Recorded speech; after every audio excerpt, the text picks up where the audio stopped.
25 साल बाद आखिरकार शैंक्स ने अपनी असली पावर दिखा ही दी। गियर 5 लूफी के बाद ओडा सेंसे ने वन पीस में अभी तक का सबसे बड़ा खुलासा किया है। वन पीस चैप्टर 1079 में शैंक्स ने किड पायरेट्स को पूरी तरह से डिस्ट्रॉय करके किड पायरेट्स को ये बता दिया है कि उनका बाप कौन है। अपनी ओकर हाकी और डिवाइन डिपार्चर से शैंक्स ने शायद शैंक्स वर्सेस मिहोक की भी बहस को खत्म कर दिया है। क्योंकि यार आप खुद सोचो, शैंक्स ने बड़ी आसानी से एक पूरे क्रू और उसके कैप्टन को एक शॉट में ही डिस्ट्रॉय कर दिया।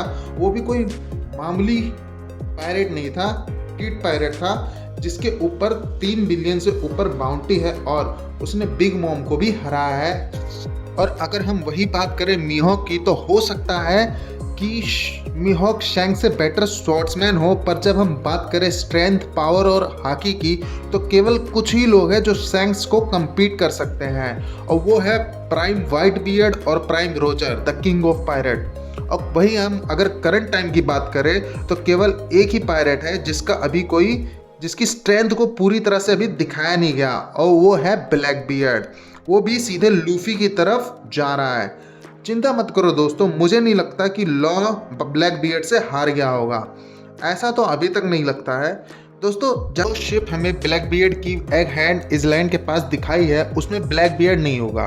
उसमें शायद हो सकता है टाइटैनिक कैप्टन्स में से एक अकोजी को दिखाया जाए। इसका सबसे बड़ा कारण यह है कि इन चैप्टर 1064 में हमें कवर स्टोरी पे कुजान और वनार्गर को दिखाया गया था, जहां पर इन दोनों ने बाद में पुडिंग को किडनैप किया था, जो कि बाद में हमें ब्लैक बियर्ड के साथ दिखाई गई थी। और बाद में हमें वेनेगर ब्लैक बियर्ड के साथ लॉ पायरेट के साथ लड़ाई करता हुआ दिखाया गया था, पर एकोजी अभी तक कहीं नहीं दिखाया गया है।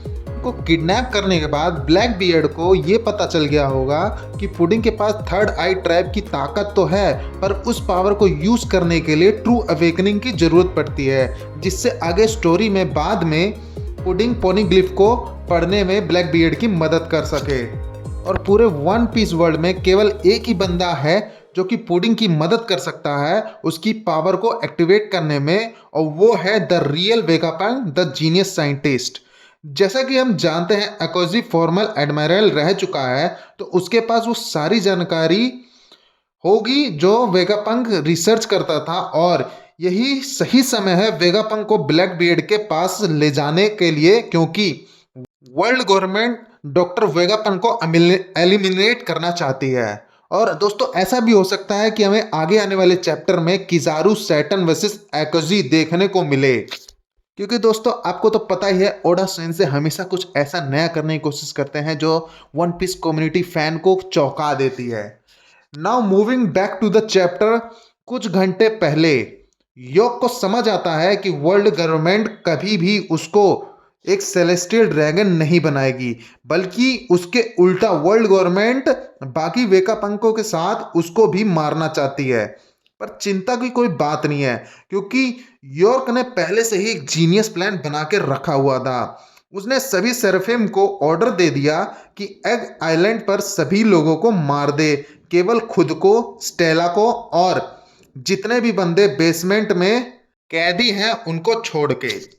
बाद यॉर्क ने एस स्नेक को कहा कि वह सबके सामने उसको अटैक करने का नाटक करे और पत्थर में बदल दे।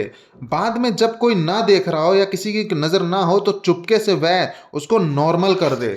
दोस्तों, यॉर्क का ये मास्टर प्लान सच में काम करता है, क्योंकि ना केवल उसने सभी क्रू मेंबर्स को बेवकूफ बनाया, बल्कि पूरी वन पीस फैन कम्युनिटी को भी बेवकूफ बनाया, जिससे यॉर्क पत्थर में तो बदल जाती है, पर उसका जो सारा शक होता है वो दूसरे फेलो मेंबर्स पे शिफ्ट हो जाता है, और यॉर्क पे कोई भी शक नहीं करता। यॉर्क ने एस स्नेक को एक और ऑर्डर दिया है, जिससे एस स्नेक प्रेजेंट टाइम में उड़ते हुए कहीं जा रही है, लेकिन वो अभी तक रिवील नहीं हुआ। फाइनली अब हम एल्बफ की तरफ आते हैं, जहां किड पायरेट्स और fleet captains of Red Hair Pirates की फाइट दिखाई जाती है। Fleet captain of Red Hair Pirates Kid को शैंक्स की एक झलक भी नहीं दिखाना चाहते हैं। Fleet captain of Red Pirates के मेंबर हैं पैनिकी, पुरूरू, पेडिट टॉय ग्रिंटोई और ग्रेव ट्रोथ फुगर, जो कि बिल्कुल यूजलेस है फाइट में। शैंक्स ये बात जानता है कि अगर ये लोग किड से लड़ेंगे तो किड इन्हें डिस्ट्रॉय कर देगा, इसलिए शैंक्स उन सभी को रिट्रीट करने के लिए कहते हैं और खुद बैटल में जाने के लिए तैयार हो जाता है। लकी रू शैंक्स से कहते हैं कि इन सभी बच्चों के लिए तो हम ही तुम्हारे कमांडर्स ही बहुत हैं, पर शैंक्स शैंक्स लकी रू से कहता है कि हमें किड की ताकत को कम नहीं आंकना चाहिए, क्योंकि उसके ऊपर 3 बिलियन बेरिस से भी ऊपर बाउंटी है और उसने पहले ही एक एम्परर बिग मॉम को हरा रखा है। तब शैंक यासूब से पूछता है कि क्या किड वानो की लड़ाई से पूरी तरह से रिकवर हो गया है, ताकि उसे अपनी पावर को होल्ड बैक करने की जरूरत ना पड़े। यूसुफ शैंक से कहता है कि किड अपनी पुरानी लड़ाई से पूरी तरह रिकवर हो गया है और वह खुद ही लड़ाई के लिए मरा जा रहा है। तभी हैंगो शैंक्स को किड का कुछ पेजेस का इंटेल देता है, जिसमें लिखा होता है कि किड बहुत ही कैलकुलेटेड रिस्क देखकर ही अपने ओपोनेंट के सामने लड़ाई के लिए जाता है। बाद में शैंक्स ये कंफर्म करता है कि किड साउथ ब्लू से है और काफी बड़ी मुसीबत है। तभी बैटलफील्ड में किड अपनी अवेकनिंग डैम्ड पंख को एक्टिवेट कर देता है और कहता है कि इससे कोई फर्क नहीं पड़ता कि उसके सामने कितनी सारी शिप्स है और कितने सारे लोग हैं, अगर उसने एक बार अपना अटैक एक्टिवेट कर दिया तो 10 सेकंड में सब बर्बाद हो जाएगा। शैंक्स तभी अपनी एडवांस ऑब्जर्वेशन हाकी का यूज करता है और फ्यूचर देखता है कि किड का अटैक भयंकर तबाही मचा देगा और पूरे 9 के 9 शिप्स जो रेड हेयर्ड पायरेट्स के अंडर आती हैं सब डिस्ट्रॉय हो जाएंगी। बिना वक्त गवाए शैंक्स किड की शिप की तरफ कूदता है और super charge hockey shot slash called divine departure से इंस्टेंट अटैक करता है और किड के साथ साथ किलर को भी इंजर्ड कर देता है, जो कि किड का बैकअप कवर कर रहा था। शैंक्स का डिवाइन डिपार्चर कोई साधारण अटैक नहीं था, बल्कि ये टेक्निक थी द किंग ऑफ पायरेट्स की, जहां पर गोल्डी रोजर ने व्हाइट बियर्ड के क्लैश के टाइम पर ओडेन पर यूज की थी।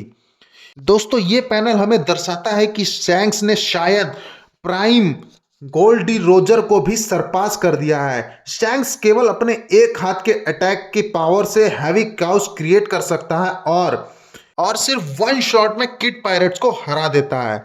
शैंक्स भाई पूरे वन पीस वर्ल्ड में अलग लेवल पर है, क्योंकि हम ये भी नहीं कह सकते कि ये टेक्निक शैंक्स की स्ट्रॉन्गेस्ट टेक्निक है।